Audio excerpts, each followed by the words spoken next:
Welcome back to another session with Learn Digital Way. We have a really interesting topic today, especially for those of you building in the digital space.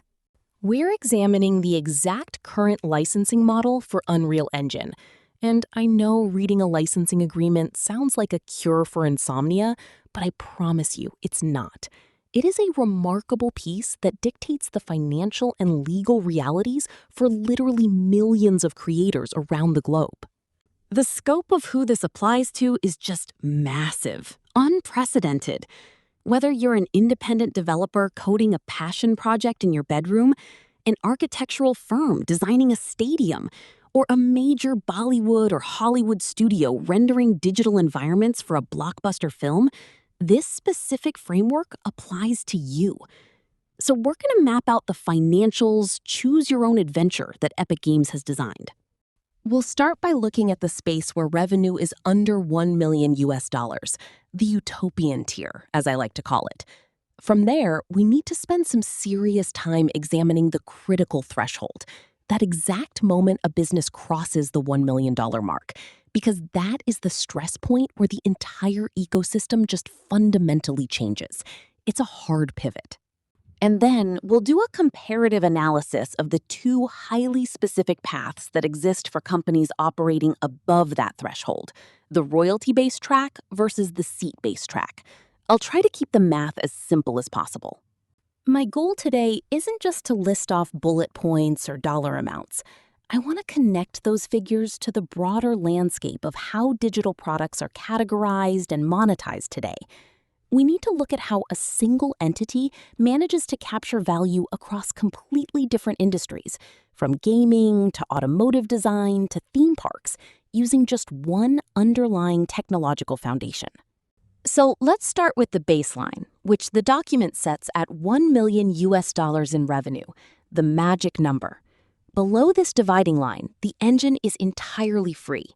But free is a loaded term in the software industry. Often it means a trial version, 30 days and you're out, or a feature-locked tier, or something heavily watermarked. I would explicitly define who is invited to this tier and the parameters of what they actually receive. The historical core audience, which is game developers, is first. For them, royalties only apply after they hit $1 million in gross product revenue. But then the scope broadens significantly. It includes individuals and small businesses, with the qualifier that they must have less than $1 million in annual gross revenue. So there is incredibly a wide net here. Independent game developers are not just getting a pass. Any small enterprise, regardless of what they're actually building with the engine, operates without upfront licensing costs until they achieve substantial commercial success. It's a completely frictionless entry point, designed entirely to capture market share.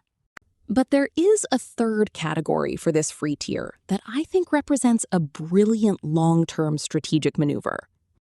For educators and schools, no revenue limits. It's a big deal.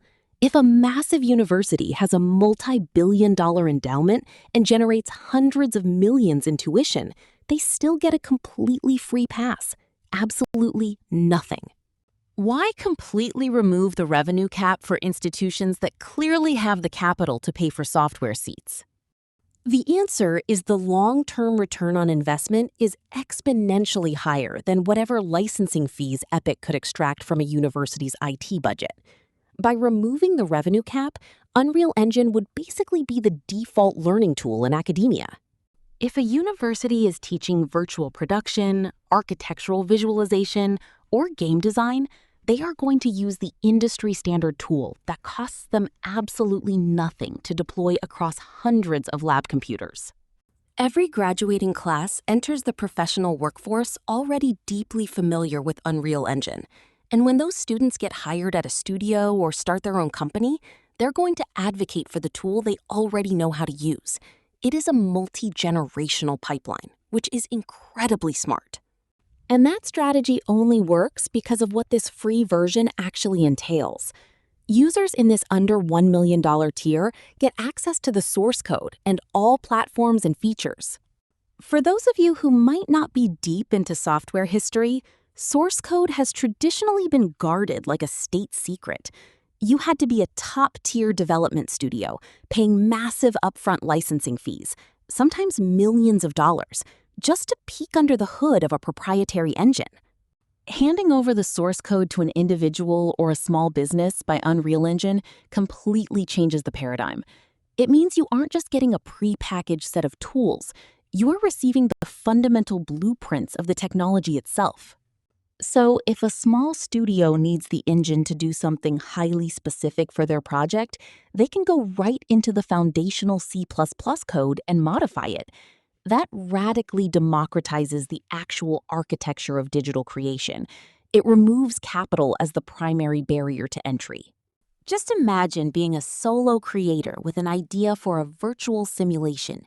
You can download the exact same uncompromised technology with the exact same foundational code that a massive billion-dollar corporate entity uses for $0.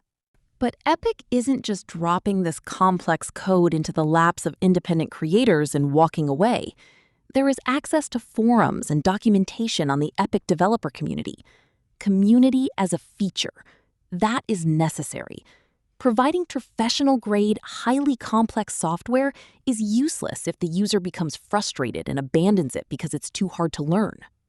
By pairing the engine with immediate, unrestricted access to a massive developer community and comprehensive documentation, they are building a sticky ecosystem. Unreal Engine creates a scenario where you, the user, become deeply entrenched in the platform long before any financial transaction ever takes place. You're asking questions on their forums, integrating the documentation into your daily workflow, relying on the community for troubleshooting. When your project finally takes off and you start generating real revenue, there is no need to migrate the entire infrastructure to another engine. Your project's architecture, your team's knowledge base, your community support system, they're all inextricably linked to Unreal Engine by that point. This brings us to the critical stress point, crossing the threshold. We've established how welcoming the under $1 million tier is. It's a playground. But what happens at the moment a business hits $1 million and $1 in revenue? This is where we feel the shift from a community-building tool into a highly sophisticated and very strict legal framework. It's a profound philosophical shift. The moment you cross that threshold, you are no longer a community member being nurtured.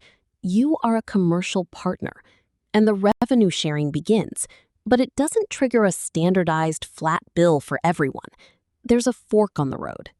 The licensing model splits into two entirely distinct, highly specific tracks, the royalty-based model and the seat-based model. And navigating that split requires a really careful understanding of how Epic defines your product. The determining factor isn't what industry you are in or what you even call your product. There is a very specific set of criteria. You take the royalty path if you are creating an application that relies on engine code at runtime, and that application is licensed to third-party end users. Let's unravel that.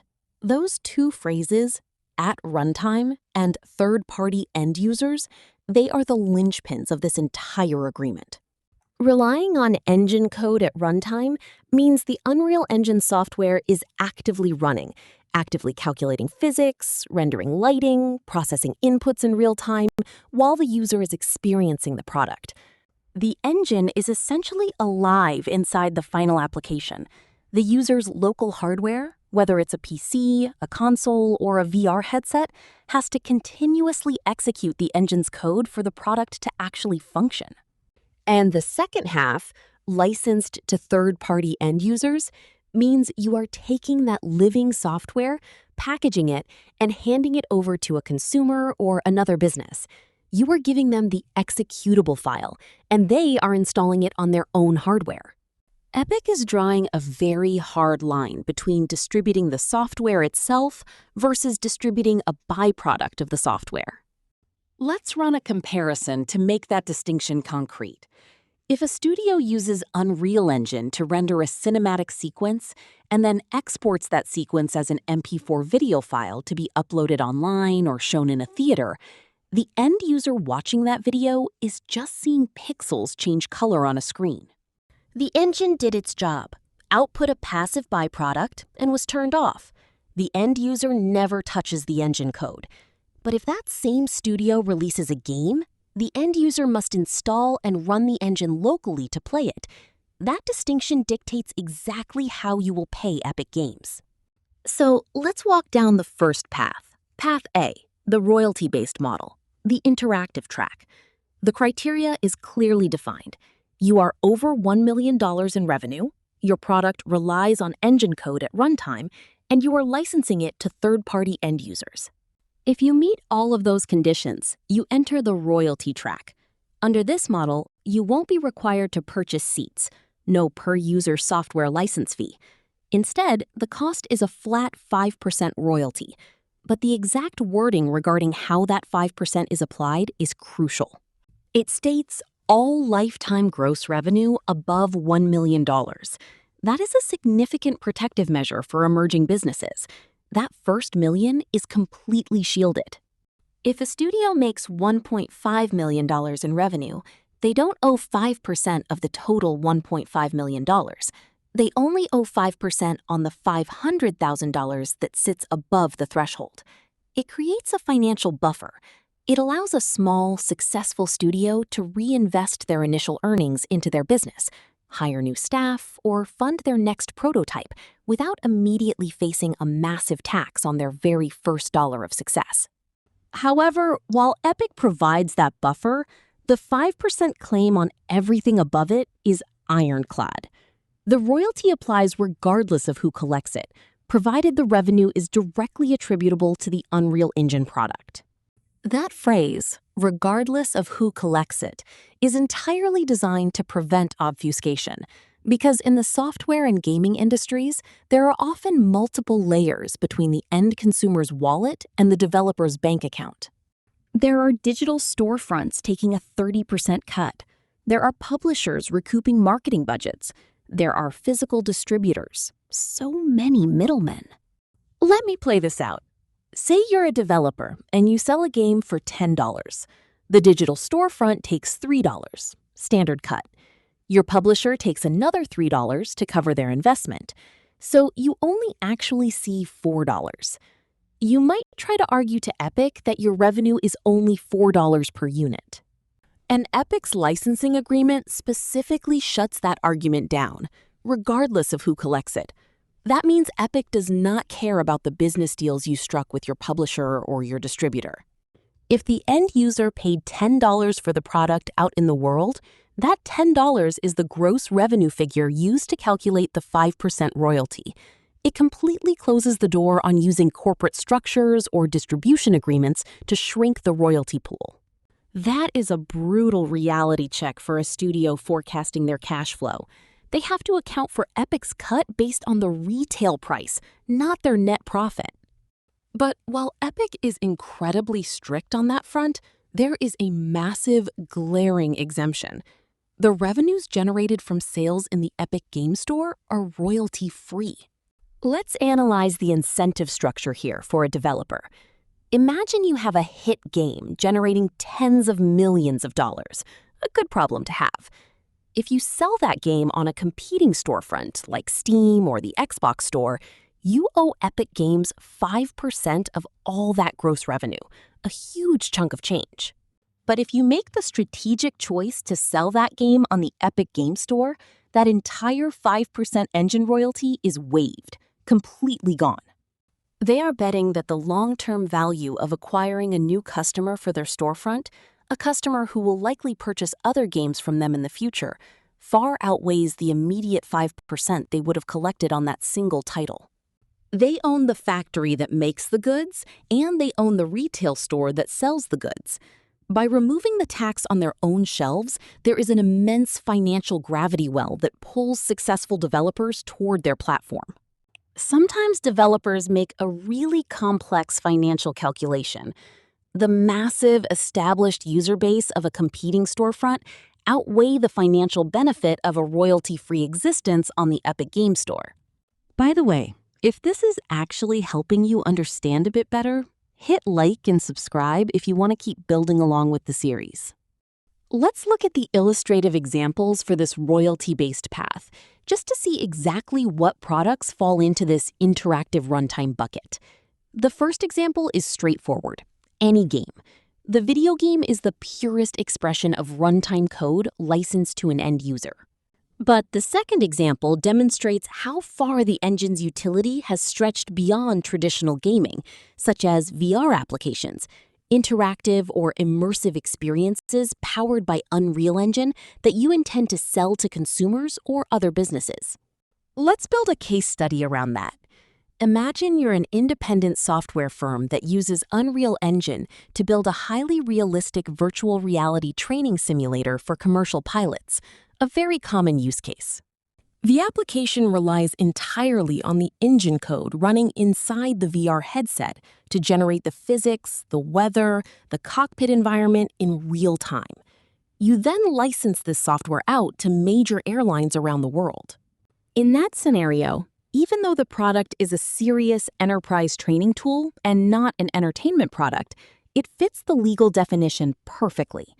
The firm is selling a runtime application, and the end users, in this case the airlines and their pilots, are installing and running that code on their own hardware. Therefore, this software firm is placed on the royalty track. If they sell $5 million worth of these VR simulators, the first $1 million is protected, and they owe Epic a 5% royalty on the remaining $4 million, resulting in a $200,000 fee.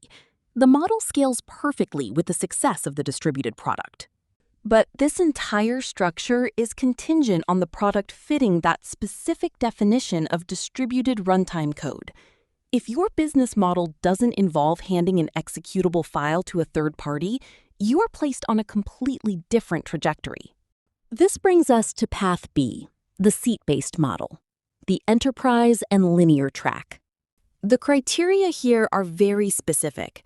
You must be using Unreal Engine for commercial purposes, you must have generated more than $1 million in the past 12 months, and you are not creating a game or application that relies on engine code at runtime to be licensed to third-party end users.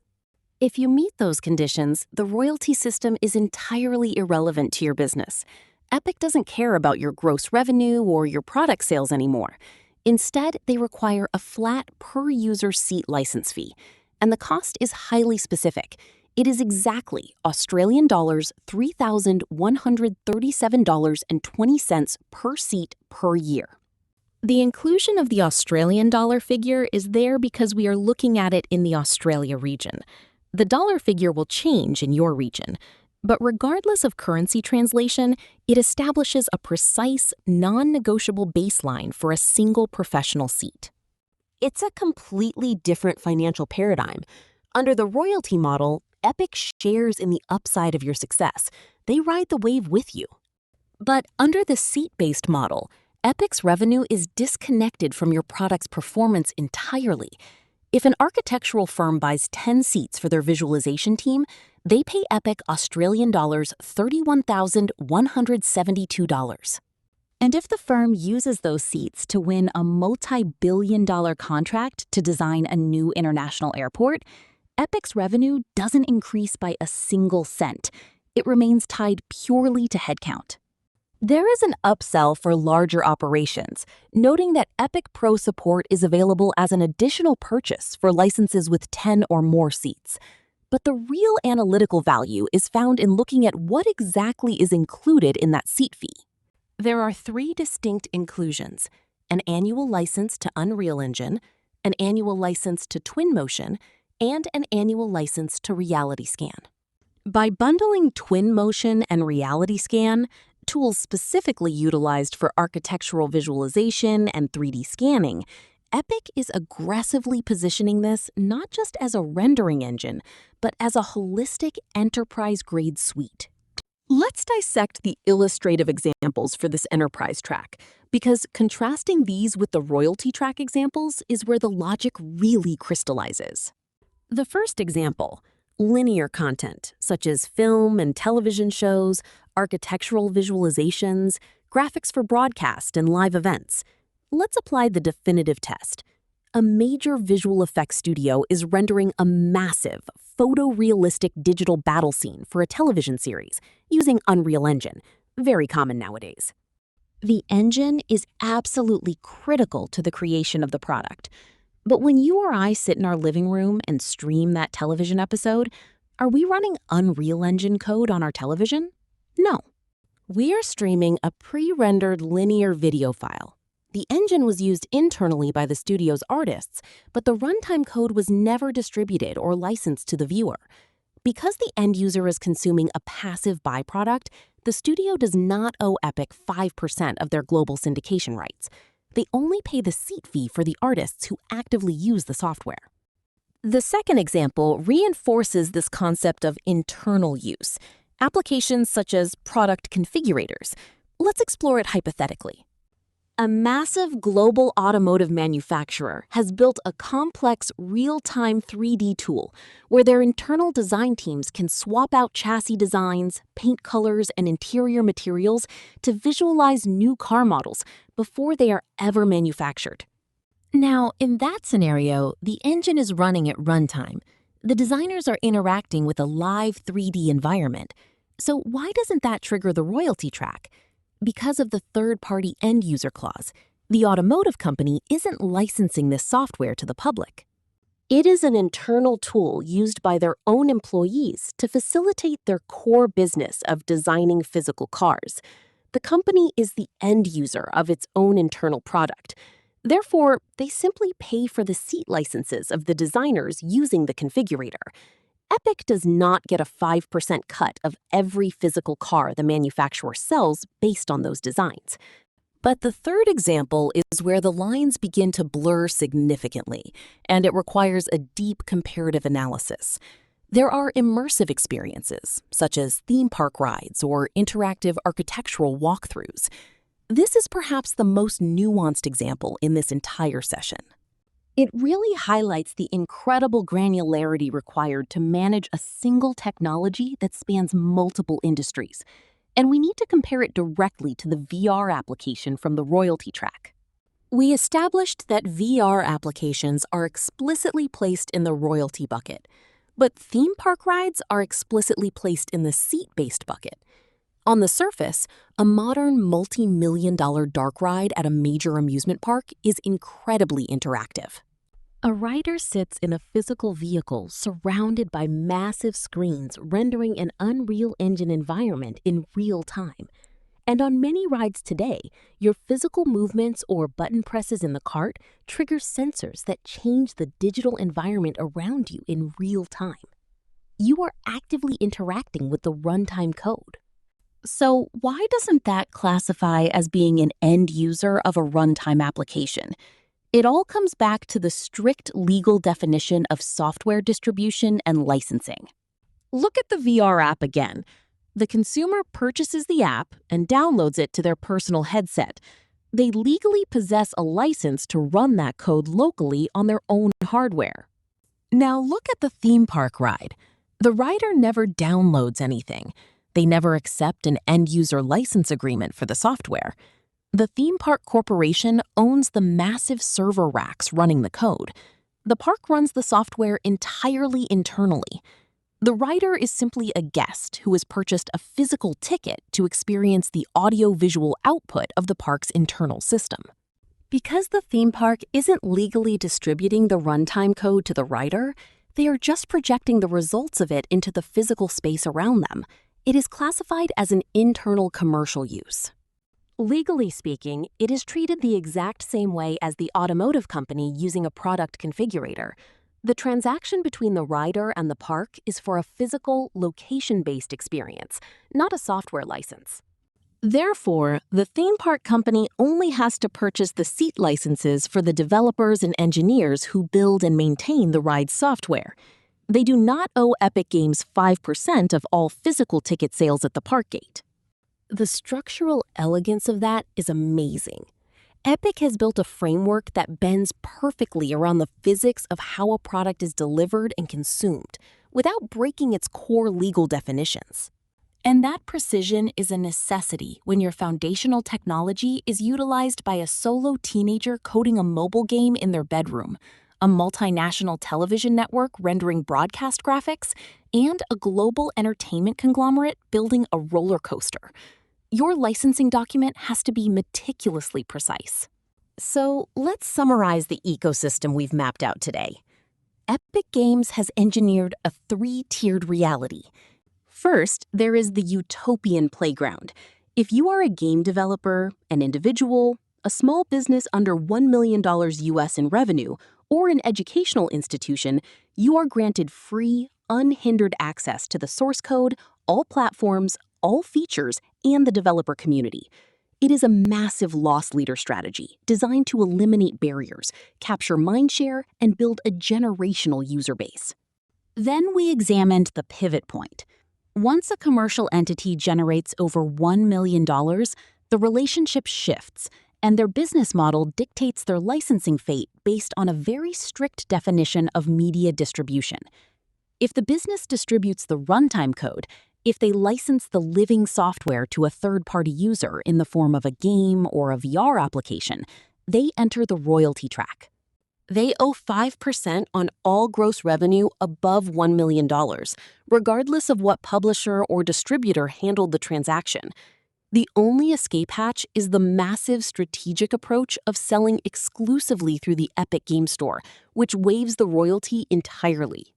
Conversely, if the business keeps the runtime code internal, if they only distribute the passive byproduct, like a television show, or if they use it to power a physical experience where the user doesn't own or license the code, like a theme park ride, they enter the enterprise track. They are removed from the royalty system entirely and instead pay a flat rate of Australian dollars $3,137.20 per seat per year, gaining access to a targeted suite of professional visualization tools. It is a remarkable piece of corporate architecture. It manages to balance the open-source ideals of accessibility with aggressive platform economics and traditional per-seat enterprise monetization. But as we wrap up this analysis, there's a broader implication here that extends beyond just Unreal Engine. We just spent this time dissecting the strict legal division between runtime code and linear content, games versus films, VR versus theme park rides. And those boundaries are incredibly clear right now. But as the lines between these mediums continue to blur in the era of mixed reality and the metaverse, those clear boundaries are going to be severely tested. I want to leave you with a final question to ponder. What happens when a film is no longer a static linear video file, but a fully interactive, real-time 3D environment that you navigate with a headset, making choices that alter the narrative engine on the fly? If the user is running the code locally to experience the film, does the studio suddenly lose their flat seat fee status? Do they instantly fall into the royalty track and owe 5% of their gross box office revenue? What do you think? The fundamental definitions of media are changing beneath our feet, and software licensing models like the one we've explored today will not just quietly reflect those changes. They will be the actual multi-million-dollar legal battlegrounds where the final definitions of what constitutes a movie, a game, or a digital experience are ultimately decided. The way a corporate contract defines a product might end up defining the artistic medium itself. Thank you for joining me in this session.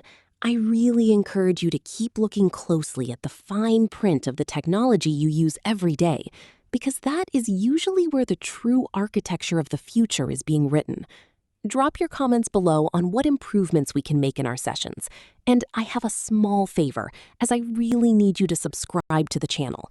The more subscribers, the more value I can provide you through these tutorials.